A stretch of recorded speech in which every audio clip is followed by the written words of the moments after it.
And again, welcome to our first regularly scheduled council meeting for May, being the 9th of May, 2022. It's 6 o'clock. We'll call the meeting to order. I'd ask the clerk to take roll call of the members present, please. Thank you, Mayor Molnar. Deputy Mayor Barris. Present. Councillor Esseltine. Councillor Govesi. Councillor Luciani.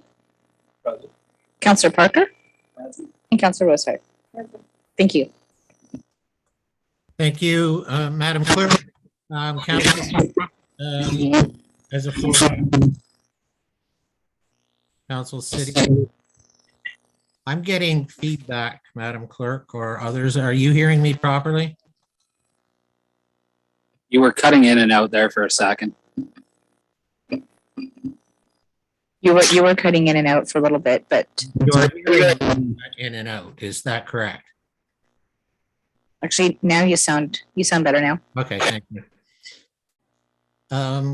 We'll call the meeting to order at 6 o'clock. Thanks very much, Madam Clerk. And proceed with the acknowledgement of the land of which we resides. We'd like to begin this evening's meeting by expressing our gratitude and acknowledging the traditional territory of Indigenous people. Personally, we are connecting today from Tilsonburg, Ontario, which is an area of significance for many Indigenous peoples of Turtle Island. Tilsenberg is located on the traditional territories of Indigenous people and is covered by the Between the Lake Treaty Number 3 of 17.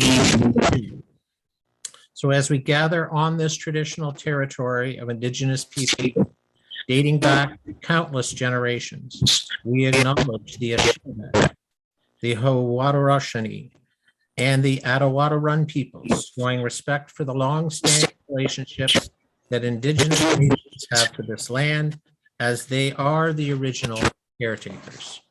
Thank you.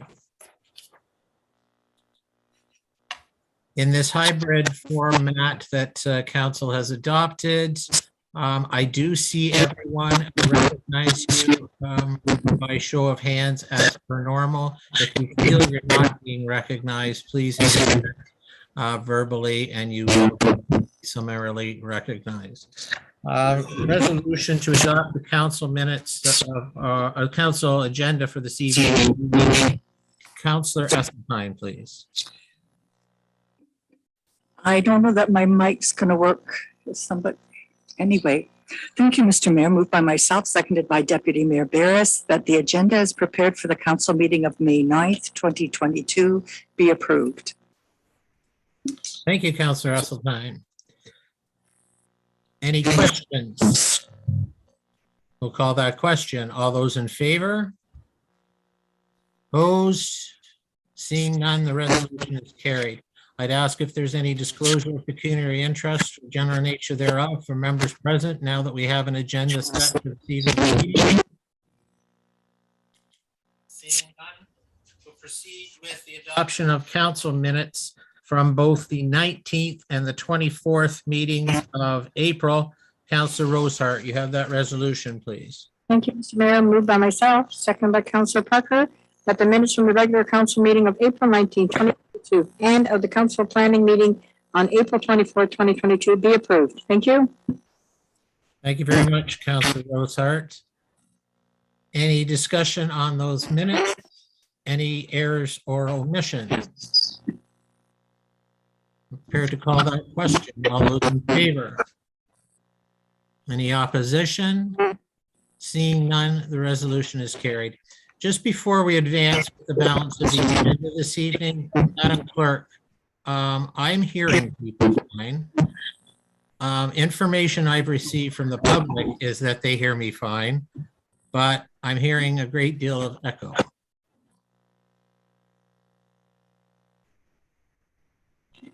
What we can do is we can troubleshoot that during the meeting, and we did do the testing before the meeting and we didn't have any echoing apparent. So I'm not sure what's going on with the system, but we'll be sure to troubleshoot it as we appreciate it. Deputy Mayor, and to the quality of the broadcast, be prepared potentially to assume the chair if this becomes, it's just about ensuring good communication to the public. There are no presentations, public meetings, or planning reports on the agenda. It's a pleasure to welcome two separate delegations to the meeting this evening. The first, representing the Tilsenburg Historical Society, no stranger to this chamber, is David Moore, who will speak towards the celebration of Indigenous Day in Tilsenburg later this year. Welcome, Mr. Morris.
Madam Clerk, can you hear me?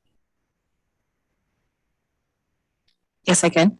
Okay, and I apologize to Mr. Morris. I'm being educated by the public that Mr. Morris cannot be heard.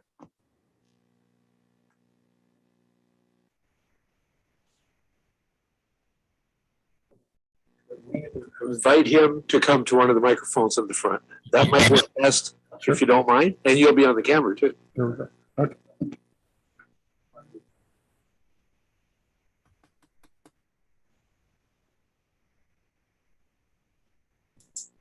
Sorry about that, Mr. Morris.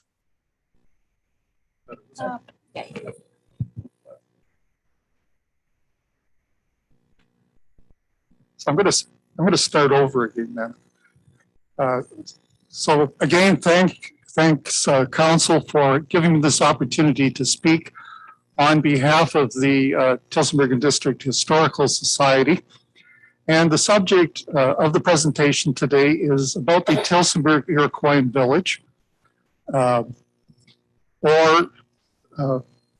as we've referred to, the Adawandran people, which were the specific tribe that settled in the Tilsenburg area in the 14th and 15th century, so 300 years ago, and a period of time before settlers settled in Tilsenburg.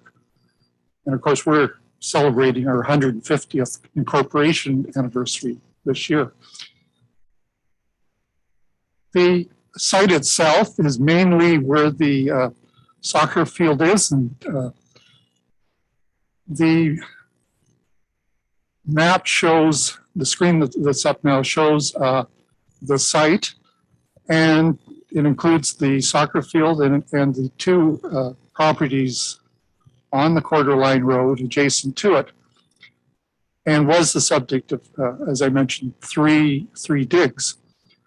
There was an excellent master's thesis put together by a student at Western, and I'll refer to her, and as well the supervisor for that PhD, for that thesis was Dr. Peter Timmons, and I'll mention him later. So the information that I have is related to the thesis. So the finding of the thesis and the three digs were that, in fact, there were 15 longhouses, and the digs found amazingly over 73,000 artifacts. Now, when we say artifacts, keeping in mind the timeline that we're talking about, that this was not people that depended on metal, so it's pottery or stone. Or, so when I say 73,000 artifacts, they're very small. And a substantial number of those are currently held by the Tilsenburg Museum. And then the other ones are under control of the companies that did the other digs. And I'm not sure exactly where those are, but I know the first dig, which was the soccer field, resides now with the Tilsenburg Canada House Museum. So, getting down to the bottom line, why I'm here. The Historical Society has been working with the Ontario Heritage Trust for a number of years to have a plaque put up at the site, and I can report that progress is being made on that. In fact, Dr. Timmons has been hired by the society, or by the Heritage Trust, to do the academic paper and to come up with the wording. And that's been done. And it's now going through the process of consultation with Indigenous peoples. And so I think we're real close. But we wanted to do something this year because of the 150th. And so we thought it was appropriate that and it's not really a road, it's a driveway. The driveway coming into the soccer field be named Adawandran Way. So that's the ask tonight, is if council would agree to that and move along with whatever the process council is going to do to name that. As I said, it's not a road, so it probably doesn't need a bylaw, but certainly a resolution. So that is specifically the ask tonight. But the other thing I wanted to mention, and this is very recent, is that the Historical Society has received the announcement of funding from the federal government to celebrate this coming June 21st as Indigenous Day. So we have some money. And we have been in touch with some Indigenous representatives, and they are very interested in coming down and doing a celebration with us on the 21st, and even doing some Indigenous food. So that is in the works. So June 21st then will be, as things roll out, will be celebrated as National Indigenous Day here in Tilsonburg. So that's great. And it's our hope that actually it would be done every year and it would grow, and perhaps the following year we'll have the plaque. And the plans are that as that rolls out, we'd like to have some picture boards in the same vicinity as the plaque to tell the whole story. Obviously, if you're familiar with the plaques, they're only so big. You can only put so much words on, and we really need more than that. So that's part of it. And ultimately, we'd like to see a documentary film or video, something that could be put up on the Historical Society site, but also linked through the town's website. I think that would be educational. And I think that's really part of this, is educating people. And we really want to get the kids, particularly the soccer kids, involved on the 21st, because they're the ones that are playing up there. And I think it would be good if they understood what the history is of the site. So, and as the mayor introduced council, I think that people are becoming more and more aware of Indigenous people and how their history really is important. And I think certainly the Historical Society's mandate is to educate history. So So that is really all I wanted to say this evening. And again, thank you. I've given staff a copy of the thesis, and actually Councillor Esseltine pointed me in the right direction for that.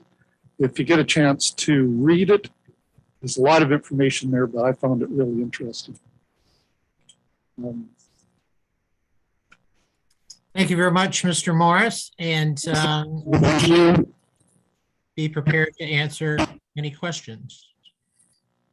I certainly would. Thank you for your presentation. Councillor Rosehart, please. Thank you, Mr. Mayor. Through you to Mr. Morris. So the plaque would acknowledge the section from the road to the gates to the soccer park, or would it be the soccer park all like, I don't understand what you're designating. There's two parts. One is just naming the entranceway. The plaque itself, which is erected by the Provincial Historical Trust.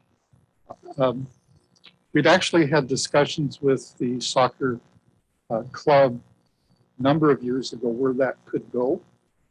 And I'm just in the process of reconnecting with the soccer club because that was a number of years ago and it's all new executive members. So I'm hoping nothing's changed, but the site was, if you're familiar with the soccer club, the building, and then there's a pavilion right by the pavilion is where the plaque would go.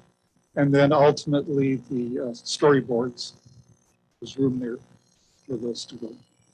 So that's, that was what was planned a number of years ago. And hopefully we can still proceed with that. So just to follow up, Mr. Mayor, so through Mr. Morris, it would be with inside the soccer park that it would all take place? As far as the plaque, and we're hoping that the celebration on June 21st will be at the soccer park, but again, we have to connect with to be fair with the soccer club because they control it through the lease. But that was the previous discussions, and I have talked to some of the former executive. They think it's a great idea, but I've got to talk to the new executives. Thank you. Council or Deputy Mayor, please. Thank you. Through you, Mayor, to Mr. Morris. If and when council approves your request to have the blade created for the side of the road designating the area, would you suggest unveiling that on the 21st of June or prior? Well, that's what we'd like to see happen, if at all possible. And I can say we have funding for that. The federal government actually gave us more money than we asked for. So this is probably one of the few groups that's going to come to you and say, oh, and by the way, we'll pay for it. So yes, but I had talked to Michelle about what the timing, and I think it's sort of in the works. And that would be our hope, because we would like to invite council to June 21st celebration. And that would be the main part of it, is the unveiling of that, yes.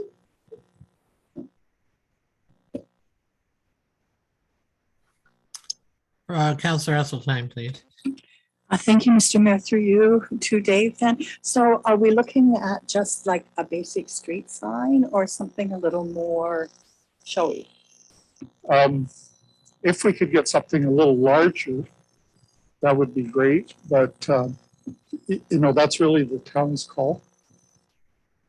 I was just wondering then, so Mr. Panshaw has been in charge of the new sign, or the project about the new signs in the town, and I wonder if something like that could be done for this that would be that more people would take notice of.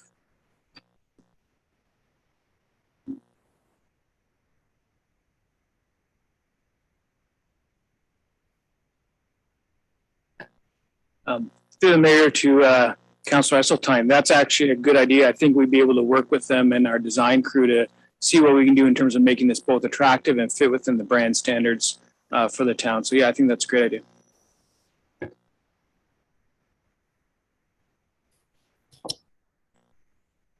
Further questions from members of council? Couple things from my perspective, Mr. Morris. Thank you for the initiative, and we look forward to also to the celebration of the installation of the plaque at the appropriate time, knowing that those that were really, or in some respects, the impetus for that project are getting on in time as well. So we wish you well with that endeavor. Relative to the signage, and I would encourage that we're supportive of this, two questions. One, has there been outreach to and support from local Indigenous representatives?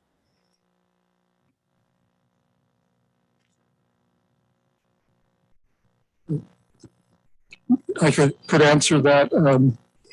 There has, with respect to the plaque and the wording, not specifically about the entrance naming. Of course, there is no Attawandaron. They're gone. We have been dealing with Six Nations, and we have been dealing with one of the elders, and I have spoken to him about it. But keeping in mind, he's only one individual. It'd be like talking to a counselor. So. And to the soccer club then, regarding something that currently is not recognized as any thoroughfare in the Highway Traffic Act. It's probably zoned open space, but and not regarding ceremony, but regarding the naming of that. Have there been conversations with representatives of the soccer club? I have reached out, but I haven't connected with the current executive. It's on my list this week. Okay. No, I personally, I'm extremely excited and am in favor of this. And I'm not speaking on behalf of any representatives of Indigenous nations. But one of the greatest challenges is thinking that we're doing the right thing without listening first and communicating and getting support. So I would encourage that we support this, but that we are also encouraged to ensure that there's support from those who are actually trying to honor. And that would be my comment.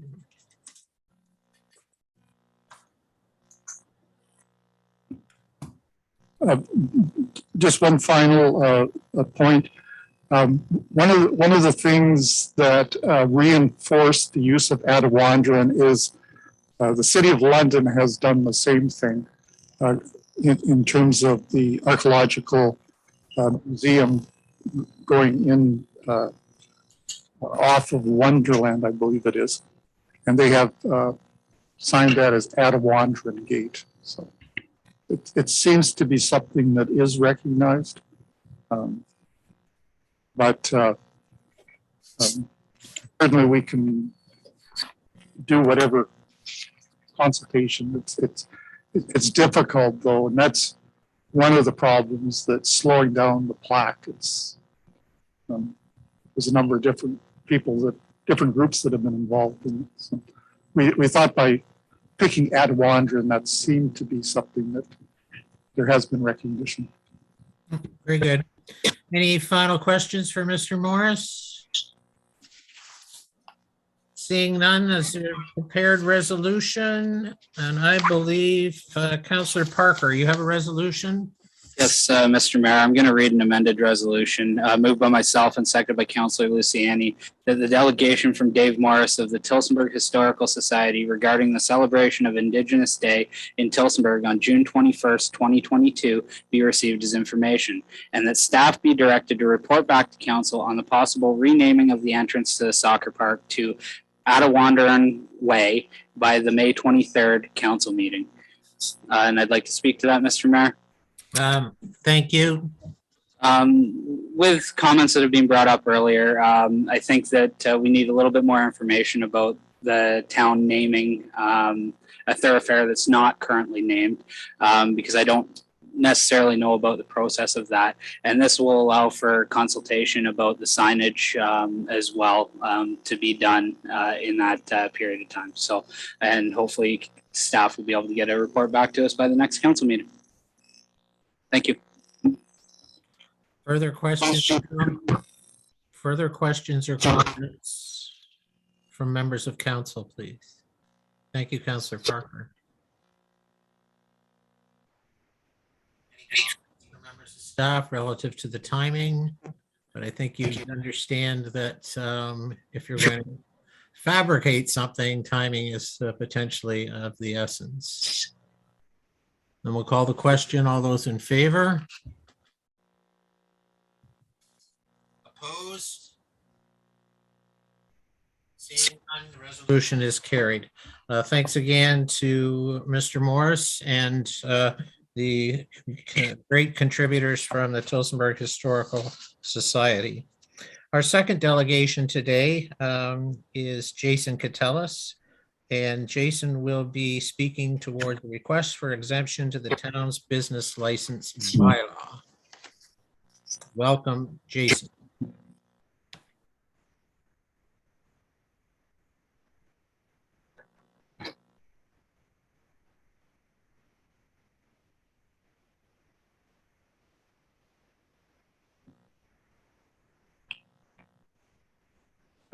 Good evening, and thank you, Council, for allowing me to speak tonight. My name is Jason Catellis with Rocks Mill Farms, just outside of Tilsonburg.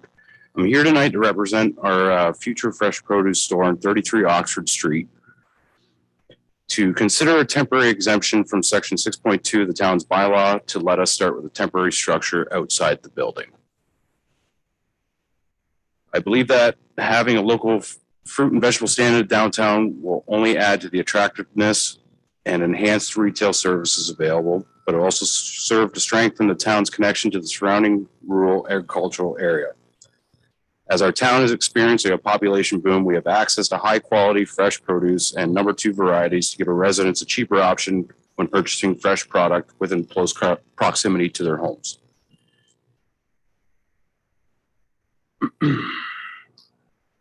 Next slide. We have plans in place to have the building done up, and we have been in touch with, I have been in touch with Development Commissioner Sheepas Panchow and Town Clerk Ann Wright about working within the town's bylaws and zoning issue that won't allow us to start operating outside the building. Due to the current issues following lockdowns, supply chain delays, we won't be able to be into the building until July.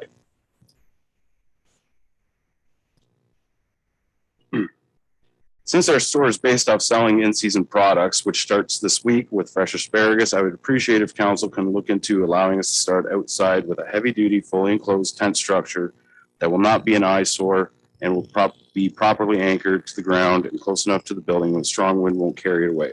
We want to plan on having lots of product. We won't have lots of products to start until we're inside the building, and we don't need lots of infrastructure to keep our product fresh. Thanks again for letting me speak and consider my request. Thank you very much, Jason. I'm going to entertain questions from council. We'll start. I've got Councillor Luciani, then I believe Councillor Govesi. Through Mr. Mayor to Jason. Certainly in favor of fresh produce downtown. That's not an issue. I take it that you're dealing with the building, and you're going to be actually trying. Regardless of the outside stuff, you're going ahead with the inside building, and you're going to be there. Is it a permanent thing or just a seasonal thing?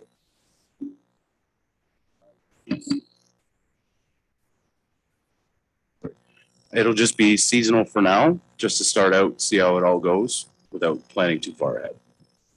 And just one further question: have you been in contact with DIA and any of their possible issues? I'm not sure. I forget the last name, but Gino has contacted me back. We have filed our permits and everything like that, and we just, I guess, just to start outside the building, he said we can't due to the zoning and bylaw issues. Thank you.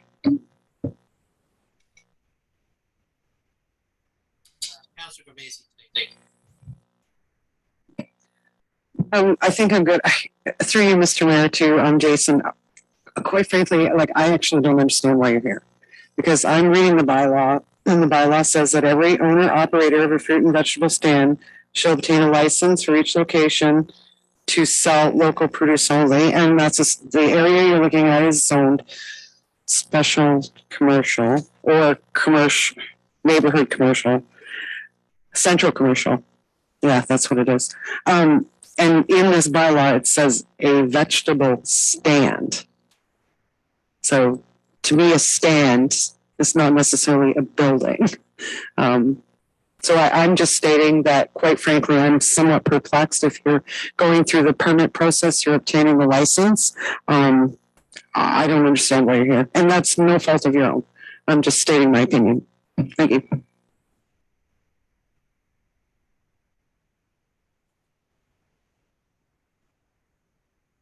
Further questions or comments from members of council? Councillor Rosehart, please. Thank you, Mr. Mayor, through you to Mr. Catellus. You will not be running any generators or anything at night with refrigeration. Like they'll be taken home at night. They won't be sitting there at night running for the next morning to unload.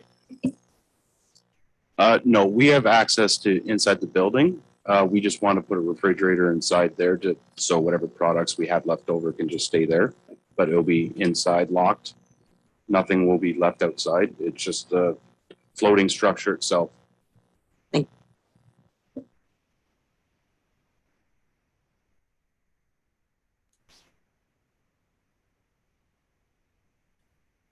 Councillor Parker.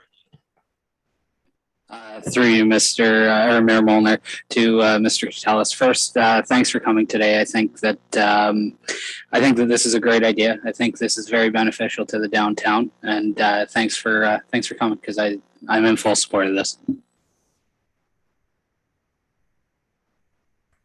Any final questions or comments, or actually questions for Mr. Catellus? Your resolution that require additional deliberation. Councillor Esseltine, please. Thank you, Mr. Mayor. So the zoning then on the building and property that you're wanting to locate on is central commercial, is that correct? Yes. Yes. So I think the problem then is that fruit and vegetable stands are permitted on service commercial, neighborhood commercial, and major institutional, but not on central commercial. And I don't know, is council able to override that or make an exception so that Mr. Catellus can go ahead in his central commercial area with a market?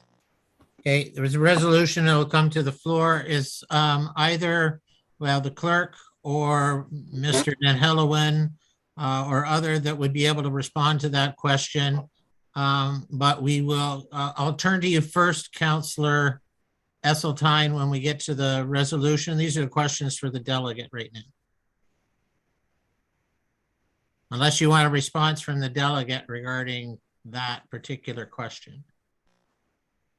Because it's an excellent question. No, I'm good. Okay, you'll be first. Any final questions for the delegate?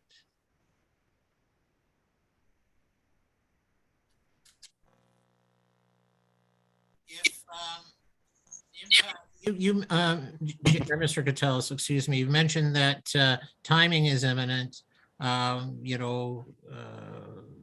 Materials are in a position where the retail could begin, and that's one of the reasons why the request for temporary in advance of some permanent market in the downtown core, even if it is seasonal, which most fruit and vegetable markets tend to be seasonal. So what is a outset time limit to provide for the temporary facility, and does getting or not getting the temporary facility impact the permanent facility, even though it's seasonal?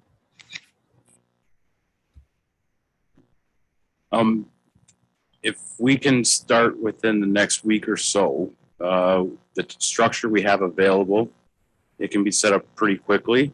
And as long as it follows any bylaw or anybody that comes out to check it out, that it gets approved by them, then we can go ahead and start. It doesn't require much to get it going.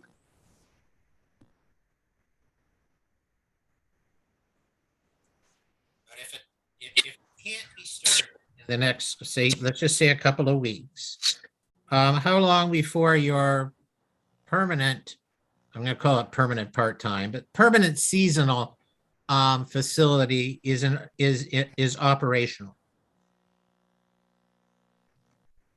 We are looking to, speaking with the building owner and everything, we are looking to get in there in July. That's when any construction will be completed, or after any other bylaws need to be looked at for inside the building. And we want to operate until October this year, but we have ideas for a potential Christmas market if it all pans out. Okay. No, that's good. It's about an 8-week variant. So that's just perfect. I understood your response to my question and I appreciate it. Any final questions for Mr. Catellus? On behalf of council and a community that enjoys the produce, thank you very much to you, your family, and to your team as well, Jason. Resolution as drafted.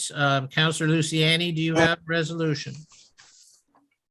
Yeah, moved by myself and seconded by Councilor Gavesi, that the delegation from Jason Catellus regarding the request for an exemption from the town's business bylaw be to allow for a temporary fruit and vegetable stand at 33 Oxford Street. He received his information, and that subject to BIA endorsement, that council supports the request. And if I just may speak on that, putting a fruit market downtown, I think is a great idea, and I think it would do good. I think that the fact is we do have a farmer's market, and we do have BIA that's involved in what's downtown. I'm just not too sure whether any of this has gone by BIA, and I'd like to have some of their input. But regardless, I think I'm fully in support of it.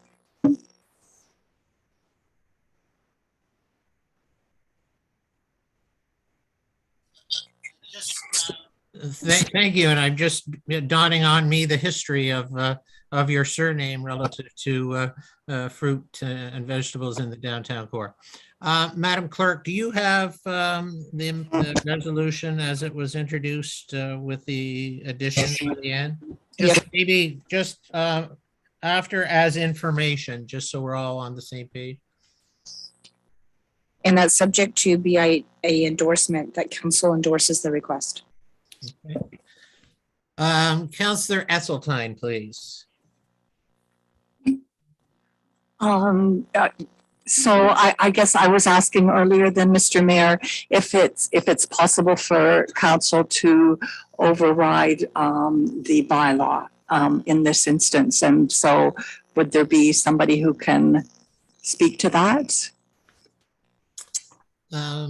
Yes. Shaw's here and he's looking like he's prepared to do this. Thank you, Mr. Mayor and Councilor Esseltine. This information is information I researched in conjunction with building and planning. So I did want to provide a little bit more background to this request if I could. And really the differences between the zoning and the licensing bylaw. So to be clear, this site is zoned central commercial in the downtown. And that does permit a farm produce retail outlet, which is what this is classified as.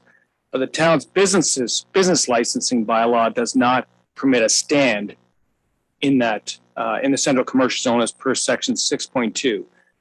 So really there is the way for it to obtain, there is no exemption process in the business licensing bylaw.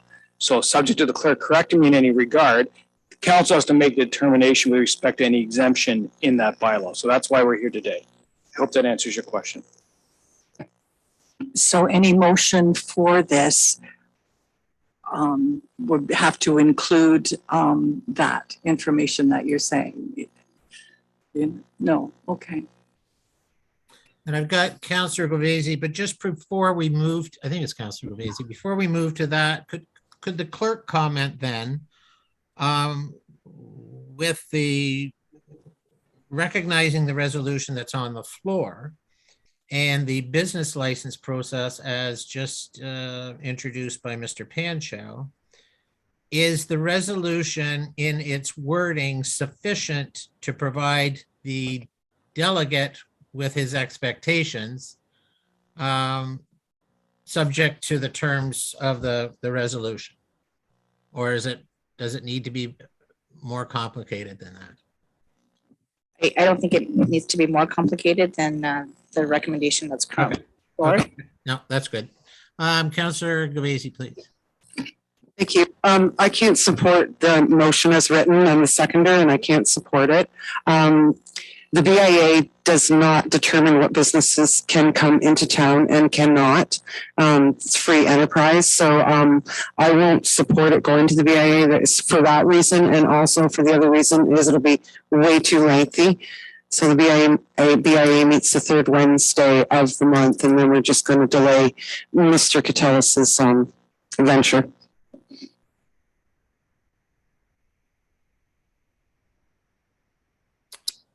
Councillor Luciani, please.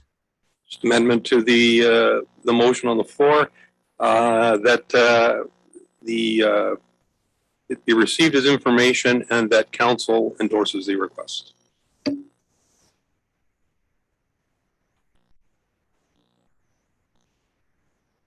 be a positive opportunity and further that the information be forwarded to the BIA as information. That's up to you. At least it demonstrates the connection. But that's been moved again by the Councillor Luciani, whose resolution was on the floor, seconded by the same seconder. So the text of Mr. Luciani's resolution, Councillor Gavesi, you're satisfied with that as a seconder?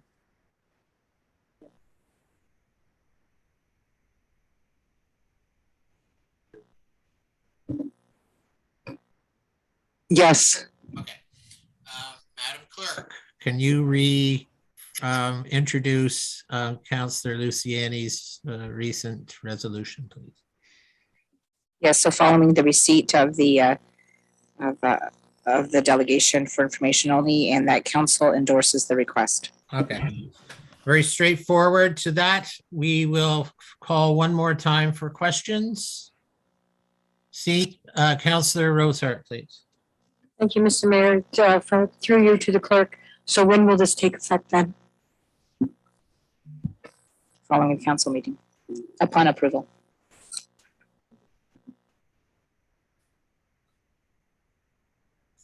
Further, seeing none, we'll call the question. All those in favor? Opposed? There were none. The resolution's carried. Thank you very much. And thank you, Mr. Catellus, and good luck.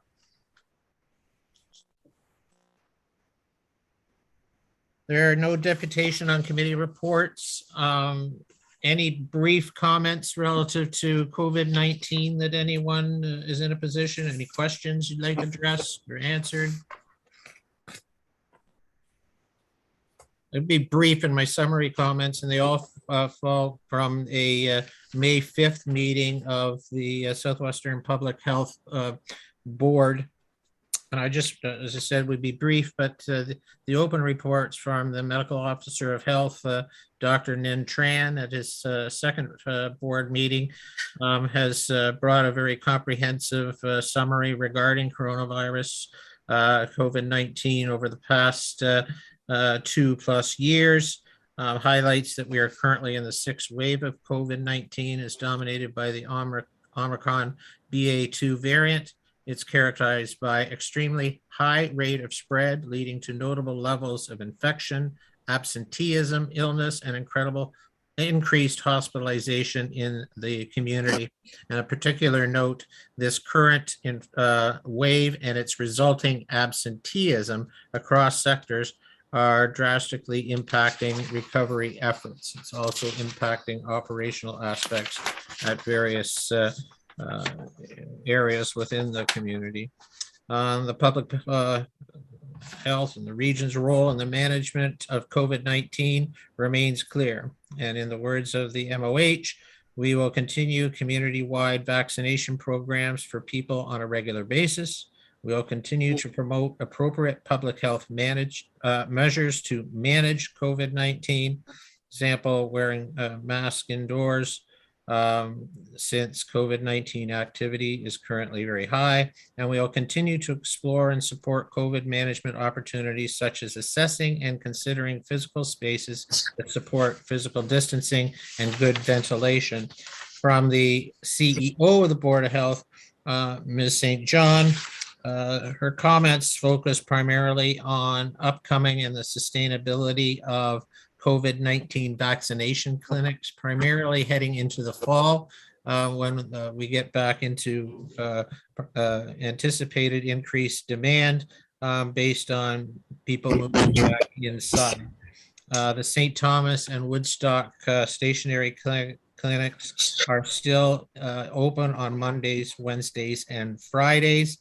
And planning is underway to determine Southwest Public Health's capacity to offer possible booster doses for the general population moving into the fall of 2022, when a possible resurgence of the COVID-19 virus may be experienced as people move indoors again.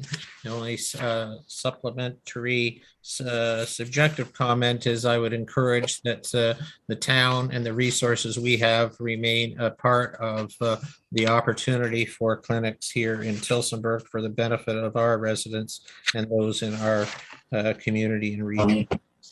And the final comment, there was a report on our last agenda that dealt with indirect health impacts of COVID-19, available through Southwest Public Health, but it does highlight that while we have been deliberating and focused on some of the more obvious conditions and impacts, other things such as mental health, substance use, violence, crime, and social disorder, and the overall economy and the financial impact on individuals and families has remained impactful as well. So those are just more or less summary comments to share coming from the May 5th meeting of Southwest Public Health.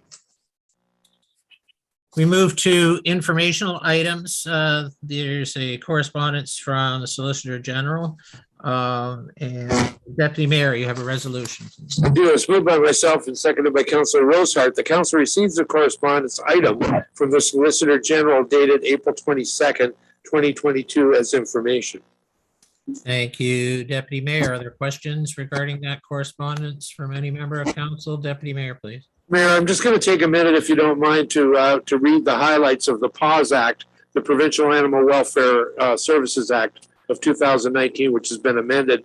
I'm going to read it for the benefit of the people in the gallery and the people at home, because so many people do care about dogs and the safety of dogs. So I'm just going to, if I may, I'm going to ask that I just mention on the highlighted areas where the changes are, if you don't mind. Under general care, it includes access to shade, food, water, grooming, nail care, and health and welfare maintenance. This is coming into effect July 1st, 2022 as a provincial legislation, where you will be looking after your outdoor animals. It also includes an outdoor dog shelter, including when an outdoor dog shelter is required, with exceptions for livestock guardian dogs and all dogs that have access to a structure housing livestock, as well as design features and size-related specifications for an outdoor dog shelter. Use of tethering, including when dogs cannot be tethered, the safe usage of tether, minimum space requirement when a dog is tethered, and maximum time a dog can spend on tether with limited exceptions. Use of house pens, I'm almost done, including the use of house pens, minimum housing pen size and restriction for outdoor dogs can be penned together, again with limited exceptions. And the final one is tethering and house pen containment, including adequate cleaning and sanitation, as well as features to support physical comfort and welfare of a dog while they are contained outdoors. I know so many people are concerned about their house pets and their neighbors' pets, and this is provincial legislation under Solicitor General Sylvia Jones of legislation that's going to be going through on July 1st, 2022 for protection of the family pets. That's the information, Mr. Mayor. Thank you very much. In summary of that, Are there questions from other members of council, please? Seeing none, we'll call that question. All those in favor? Opposed? Resolution is carried. We'll advance through the reports on our agenda this evening. There's a report MYR 2201 regarding the annual CAO performance appraisal review. Councillor Govesi, you have that resolution, please.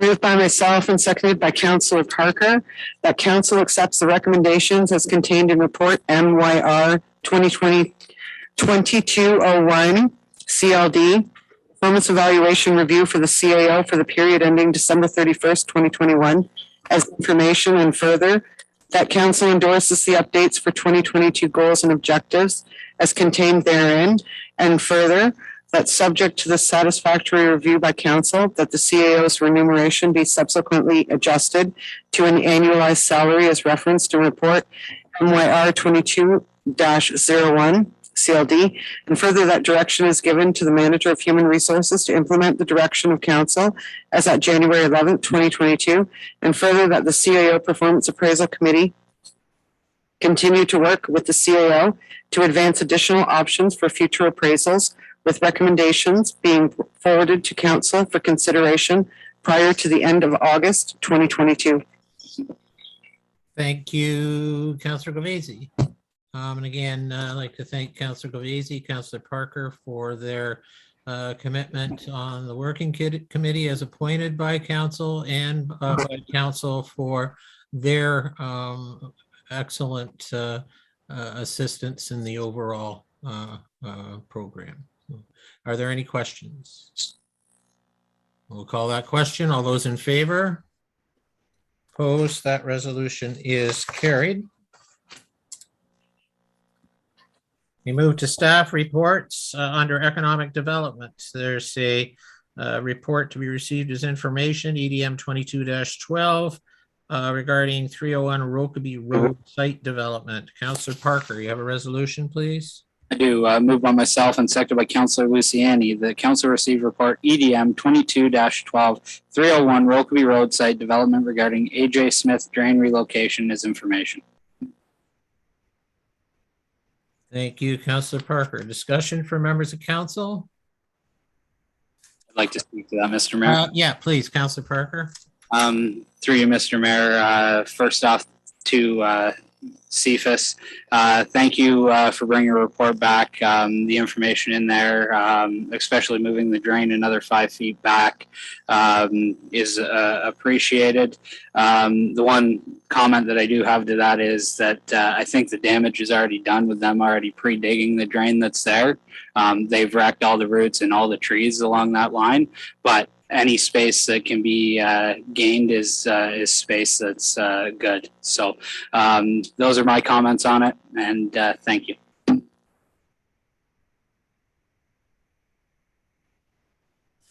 questions, excuse me, from members of council? Councillor Govesi, please.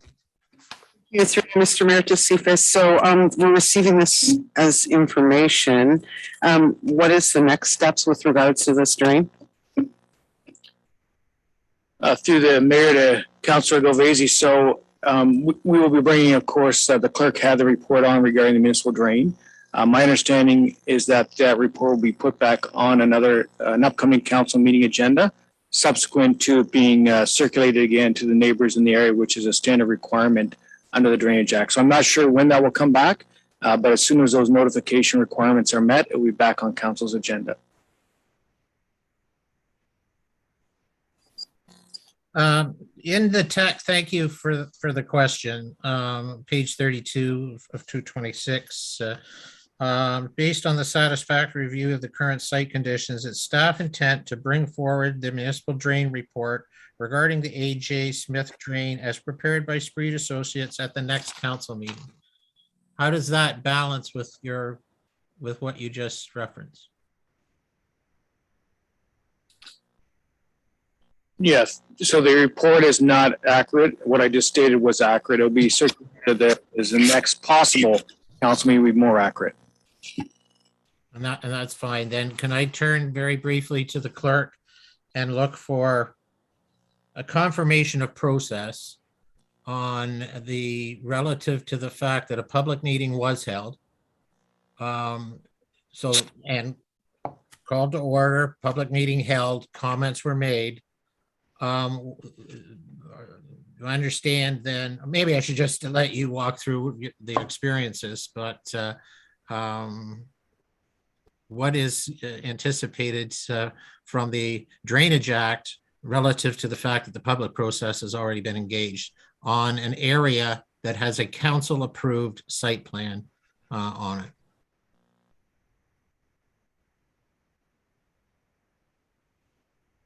Yes, so we need to follow the Municipal Drainage Act. So in accordance with the act, even though we've had the public meeting, the bylaw was not given provisional consent. It wasn't given the 2 readings, which requires us again to provide notice at a future meeting where the bylaw will be considered. So that's not likely going to be until the first meeting in June that we can do that.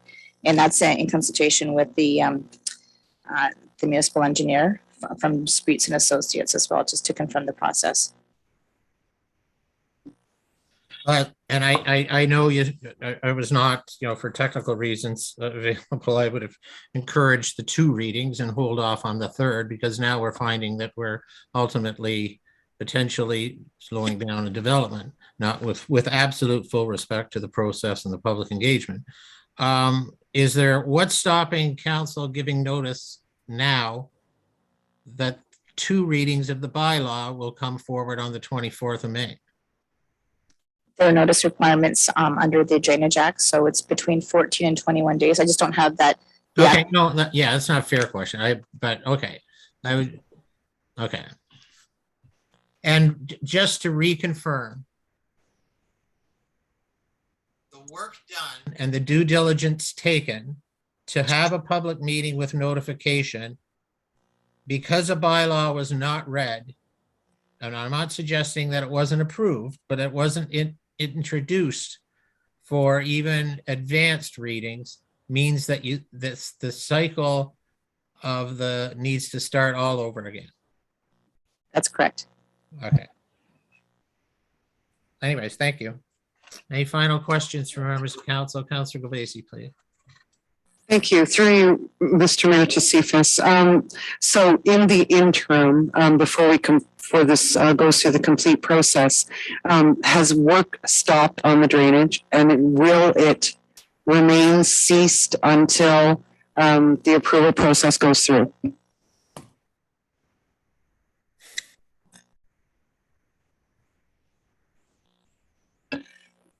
Through the mayor, Councilor Govesi, that's a better question answered by Mr. Reyes here.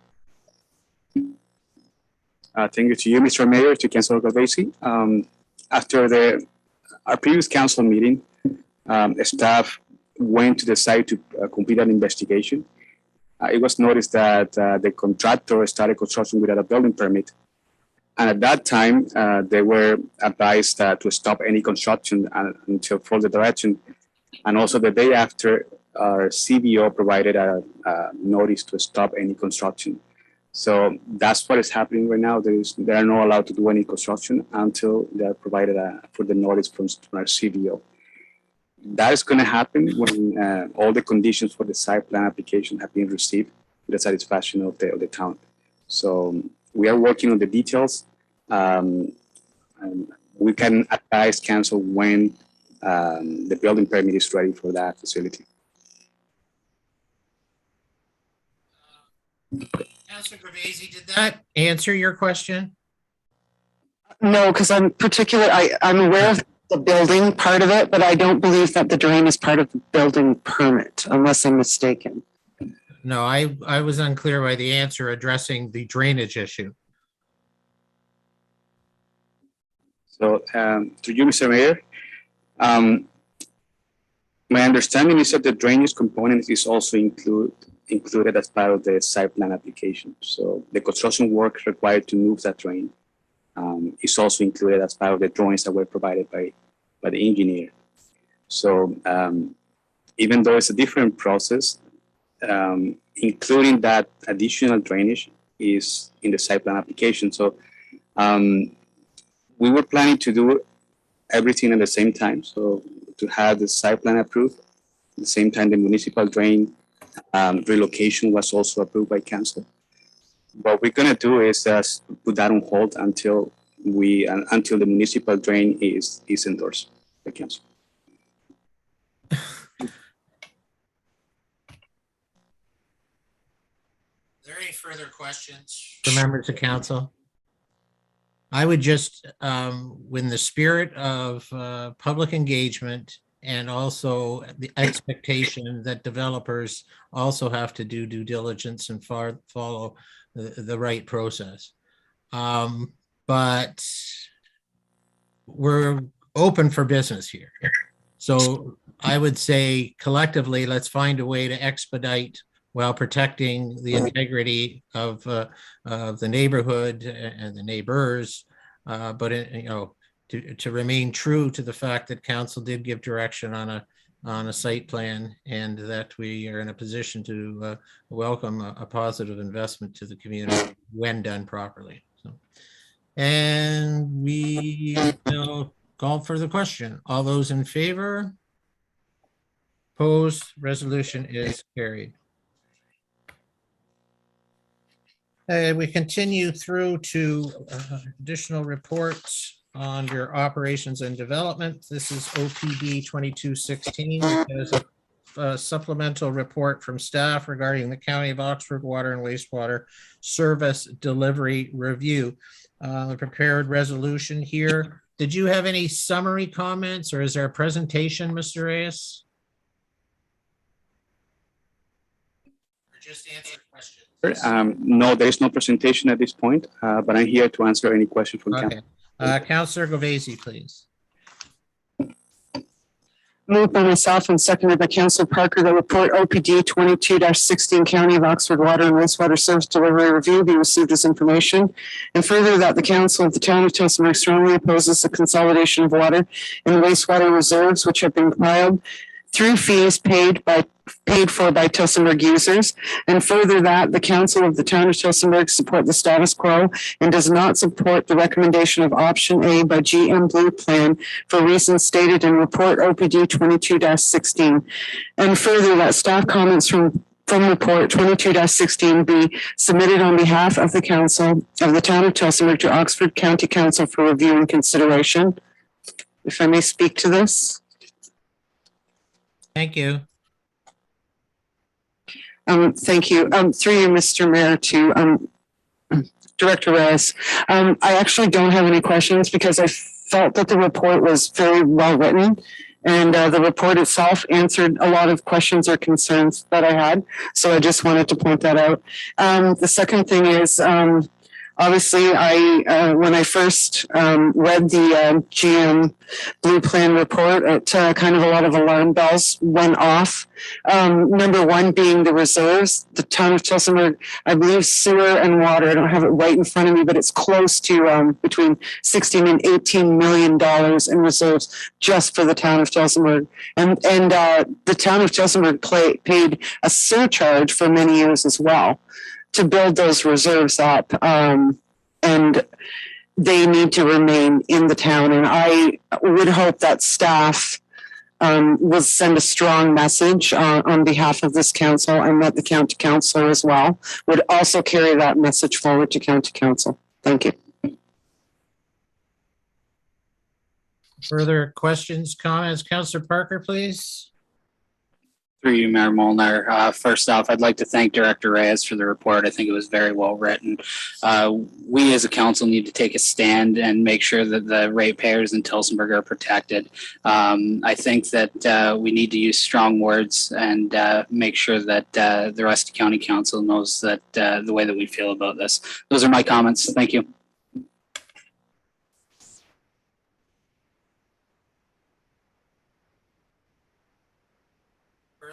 Councillor Luciani, please.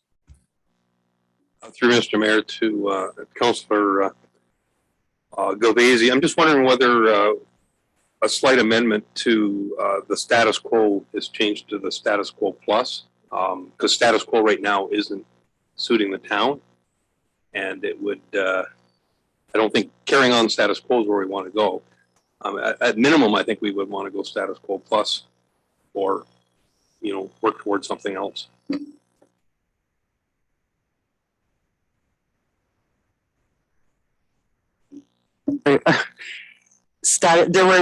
There's a couple options, and like I'm referring to the GM Blue plan, and there was status quo is an option, and then there is status quo plus.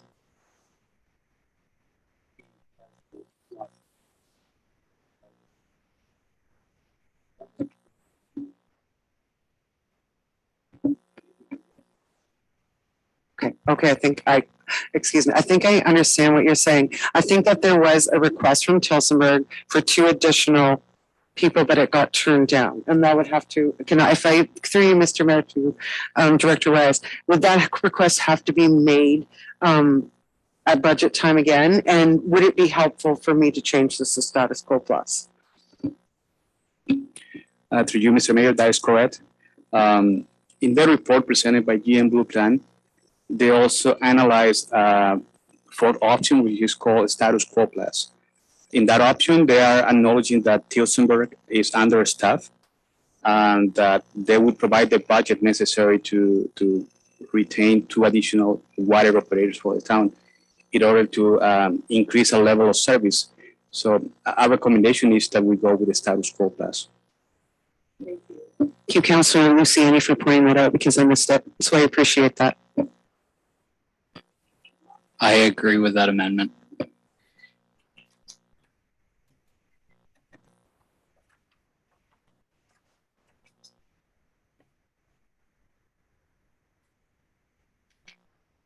Further questions from members of council? I think it's Councillor Esseltine.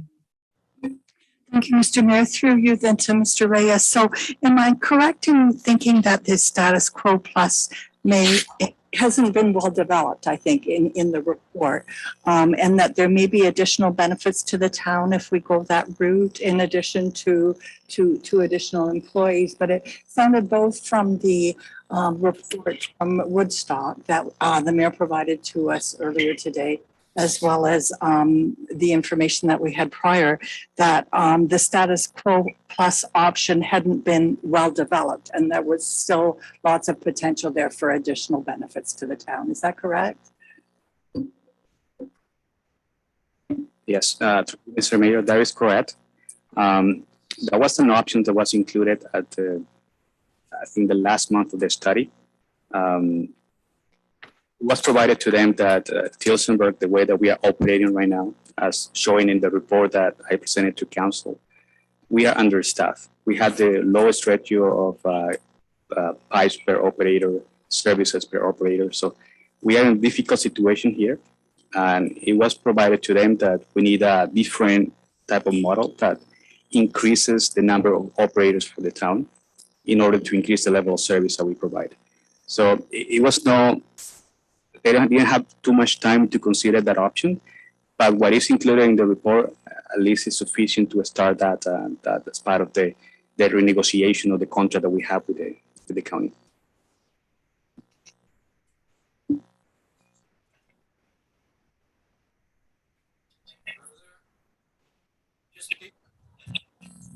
On the last little part of your comment there, Mr. Reyes, current status of the agreement between the county and the town regarding water and wastewater service delivery. What's the current status of that? Through you, Mr. Mayor, there's an agreement that was approved by council in 2012. We have started negotiations with the county. There have been a number of meetings that we have held with county staff in order to renegotiate that agreement. That was stopped last year because the county started this project, this study. They said, no, we had to wait until recommendation from the study come forward and seek council approval. So at this point, first we are waiting for county council to determine what's going to happen with the recommendations included in this study. And I mean, hopefully we are going to resume negotiation after that is presented to council, to county council. And when you continually reference short of 2 operators, Whose operators are they and who manages them? So through you, Mr. Mayor, that will be Town of Tilsenberg operators. Last year, so every year we have to submit our budget to the county for approval, to county staff. Last year, it was presented to the county that we were short in staff, and we required 2 operators in order to be sufficient. And the town is also growing. We just noticed that the town is experiencing significant growth. So it was presented to the county that we needed at least 2 FTEs, but however, they didn't approve that last year. County administration, they said, no, we're not going to approve that. We're going to wait for the result from this study. And okay, but particular to that, was it in a local budget at all? Was it introduced to local council at all that we were short? Outside of the recent GM and this report here. Yes, that is correct. So we submitted our budget to county council, I think it was August last year. That was way before we started preparing our town budget. During that negotiation, as part of the agreement, we had to submit a budget for approval. Before we submitted the first draft to council, the county already provided a response that they were not going to approve the 2 additional FTEs. So that's why we didn't include that as part of our budget to town council in order to be consistent with the budget approved by the county. Okay, that's maybe a conversation for a different time, but knowing what staff has denied at a county level versus what value a county councilor may provide to the negotiations, it's something we should be, engaged in, I'll put it that way. I'd reflect on the resolution. I don't know what it stands. Something got amended. But I guess in looking for consensus,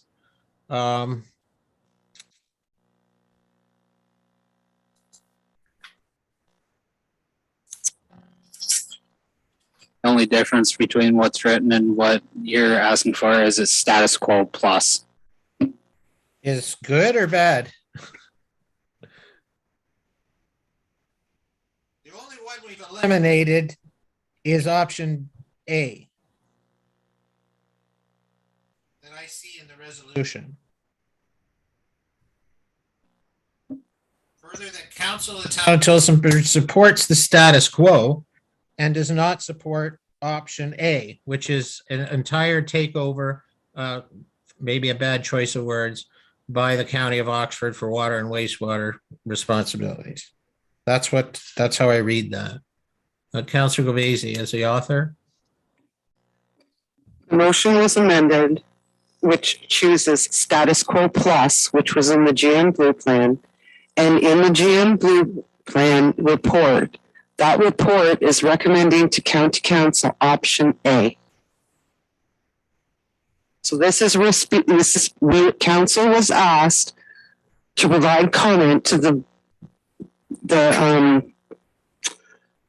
GM Blue Plan presentation that came to council, and this resolution is directly speaking to that report.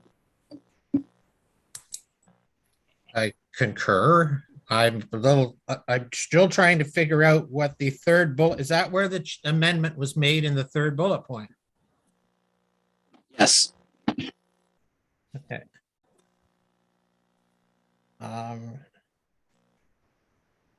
But there's no positive engagement for option B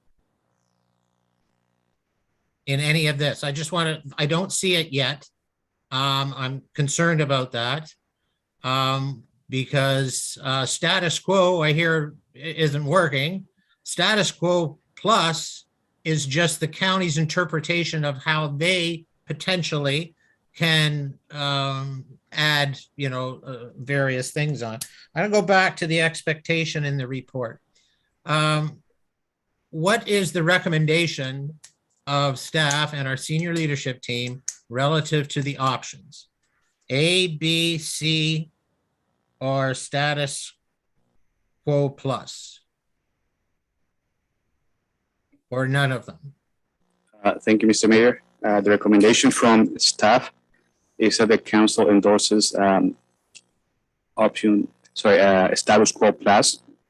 Having said that, I think there is a value that the town investigate model B, which is in the future transferring all the assets. There is a great value of considering that. However, based on timing and budget, that's what was not included in the report. But when I was looking at the benefits, pros and cons of each option, I see that for Model B, which is the town of Tilsenberg owning and operating the water distribution and wastewater collection, I have noted that the town of Tilsenburg, we had the authority to set and manage the billing rates for customers, in addition to setting and managing the level of service for our residents. The only what is for this option is that additional work and investigation is required, and timing as well. So at this point, the short term, our recommendation is to the council endorses status quo plus. However, in the ultimate goal will be for the town to consider Model B, which is assuming all the water and wastewater assets.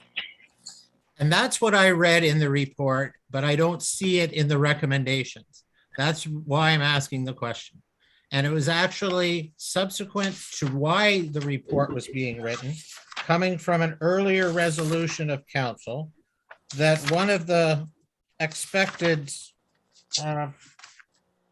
inclusions would be, the options. The options are here. Staff recommendation on preferred option. I appreciate the resolution that's on the floor, but I haven't, outside of your verbal recognition of status quo, I didn't see that in the report. So that's what I would have anticipated. So I'm not going to, I'm a proponent with the information. I can't speak dishonorably to the information in the blue plan document. There would be suggested a certain amount of geographical bias, but I said I'm being open and objective when I've read this material from multiple angles at two different areas of decision making. One of the rationales for the town participating along with the county in the municipal modernization funding to bring this opportunity forward for review was because of anticipating that there would be a better way of doing business, a better way to protect the future autonomy and growth in the community that's demonstrated over the last few years, that when given its opportunity can be leaders in so many ways. I'm proud of the work that the County of Oxford does, but I think we're responsible agents for the stakeholders in our community. Just as the having your hydro, having a water and wastewater, knowing that you have the capacity to attract future growth and in any sector. So those are my comments. I would in recommendation not support is A, so that's great. I would strongly encourage that option C be included in the non-support, which is a private contractor doing the work. I haven't heard any discussion on that, yet the numbers in the documentation would tend to lead us in that direction. And I appreciate the second paragraph, but I think it goes a little farther than that. We strongly oppose the consolidation of water and wastewater reserves. No, I strongly reserve the consolidation of water and wastewater as a business model. Now, the reserves, totally accurate, and understand that currently those same reserves are being used for Tilsenberg. It's a user pay system. So what's generated here is spent here. And, the expansion at the wastewater treatment facility right now. You can think our reserves are extensive, but when you're going to spend, close to $20 million on a widely safer and expanded wastewater treatment facility that'll last generations, then that takes that investment to a more reasonable level. So agree. I would strongly encourage the addition of option C into not support. And other than that, I'll have no additional comments. And I get a second kick, I guess. Councillor Govesi, please. Thank you. So Councillor Parker's given me the nod over there. So in the third paragraph, and further that the Council of Town of Tilsenburg support the status quo plus and does not support the recommendation of option A by GM Blue Plan or option C for reasons stated. Oh, sorry. Councillor Parker? I agree. Okay. As amended by the mover and seconder who controlled the floor, are there any other discussion? Fair to call that question then. All those in favor? Opposed? Resolutions carried. Thanks very much. Thank you, Mr. Reyes, to you, your team, and to the engaged councillors. It was the start of a process. Ironically,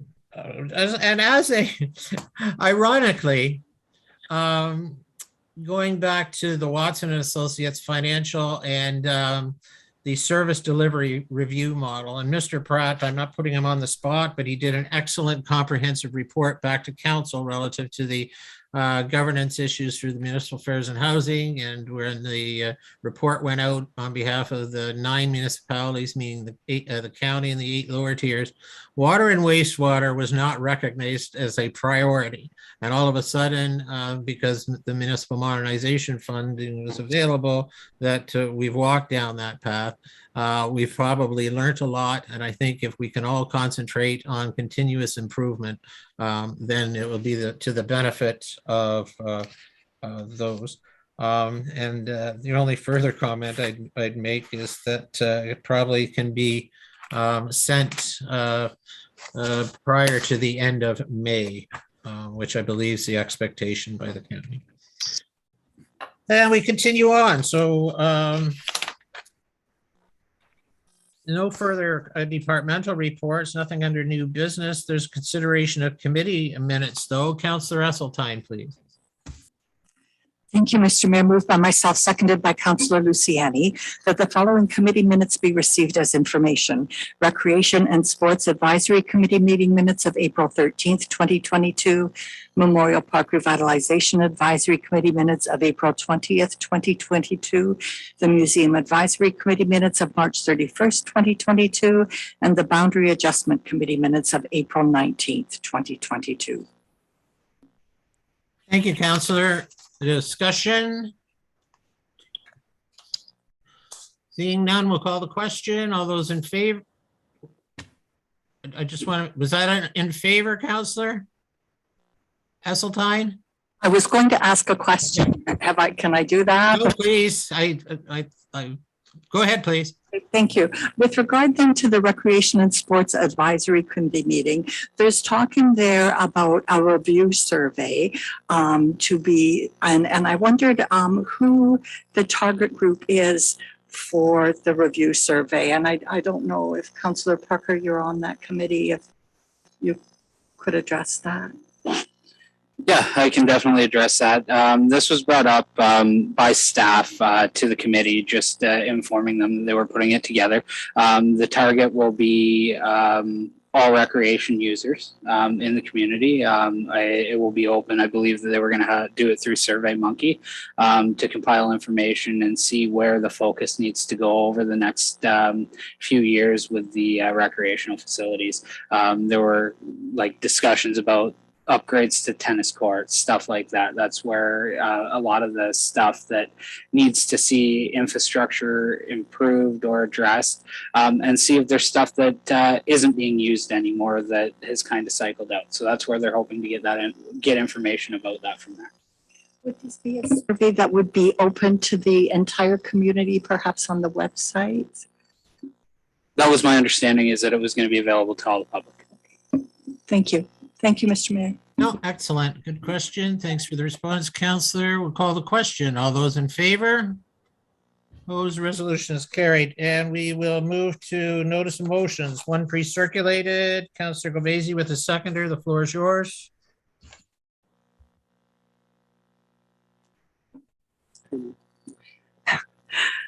Moved by myself, seconded by Councillor Parker, that a bylaw to amend bylaw 3798 to lift the restrictions on banner signs, which is set to expire on May 31st, 2022, be extended to May 31st, 2023, to continue to allow businesses with enhanced tools during COVID recovery. I could speak to this. As the councillor member from the BIA, this was discussed at that level. It's not only for COVID recovery, but in the town of Tilsenburg, like if you go to neighboring communities where you might visit a patio and they might have a banner on their patio depicting a certain type of brewery, is not allowed. Because it's a banner.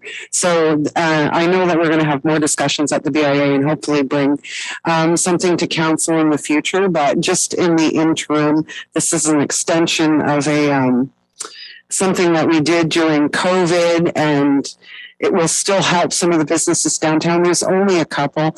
Over 2 years, I have not seen this being abused or anything unsightly as well. So I'm looking to council support just to extend it for another year. Thank you. Further questions or comments? Madam Clerk, I'm anticipating there'd be a bylaw on the 24th of May. Is that what I see?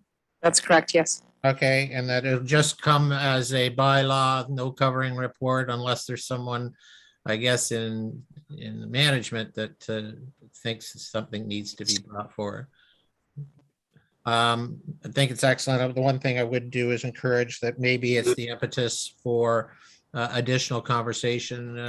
Member Govesi mentioned conversation at the BIA chamber as well, potentially, but maybe it's something that can be considered for a more formal review in the 2023 business plan. We'll call the question. All those in favor? Opposed, resolution is carried. Are there any other notice of motions to be introduced? Deputy Mayor, please. I have a notice of motion moved by myself. And the motion is the following script script options be added to the list of approved options for the sitting head of council to open public meetings honoring Indigenous peoples on Aboriginal lands.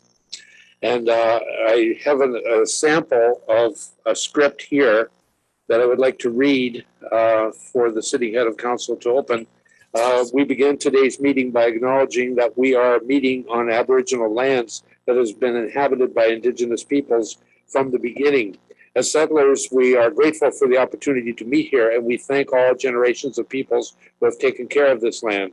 We pledge to join with the Indigenous people, both present and future, to honor and protect it, thus creating harmony and peace. That's my notice of motion, Mr. Mayor, which I will speak to at the next meeting. Thank you very much. Are there any other notice of motions to be brought before a subsequent meeting?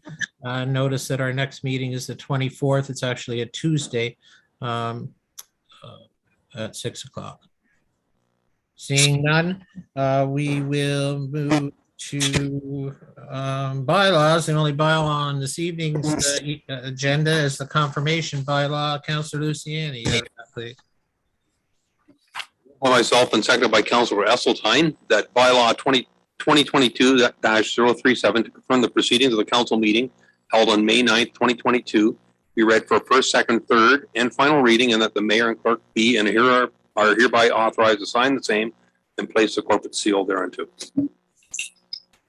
Thank you, Councillor Luciani. Any final discussion? We'll call the question. All those in favor? Opposed? That resolution is carried. Is there any other items of public interest to be brought before council and the community before we adjourn this evening? Councillor Parker, please. I have a few things, actually. First, I'd like to thank all the local artists that participated in the Oxford studio tour. I had the opportunity to take the tour on the weekend, and it was very well done. Second is seeing that nobody from the Sports and Recreation Department is here. All ball diamonds are now open for use for the public. They opened today. Thanks to staff for getting the diamonds prepared and ready to go on time. This is the first time in 3 years we've been able to start on time, so it's greatly appreciated. My third one is actually a question for Director Reyes. Concession Street was closed Thursday, Friday, and I don't know if it actually opened up on the weekend, but the road closed sign did move. Is Concession Street still open? And what is the current schedule for getting the completion done over there? Through you, Mr. Mayor, to Councilor Parker. Yes, Concession Street was reopened. There is a one-lane restriction on that road. It's going to stay like that for about another couple of weeks. So the contractor has indicated that they will be paving the last week of May. So another couple of weeks to get that project finalized. Thank you. Councillor Rosehart, please. Thank you, Mr. Mayor. The fountain is in our lake. It's beautiful and we're up and running. We got it in on Saturday. And I was wondering if there's going to be a Johnny on the spot put on at Gibson House this year, because people have been asking and there's still nothing been placed there. And I was just wondering which department would look after that, Mr. Mayor, if we were going to place one there this year. Thank you. I believe it would be a recreation, culture and parks. I don't know the answer operationally to it.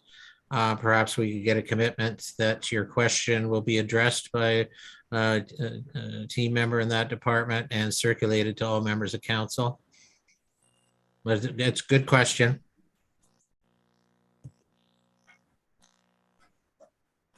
I just want to ensure that either the clerk or somewhat you asked it in a proper forum, so that can the question be sent to someone, Mr. Drobich, or I think Mr. Drobich maybe, on behalf of council's query, and any response be returned. Yes, we'll make sure it's followed up. Okay, thanks, Madam Clerk. Anything further?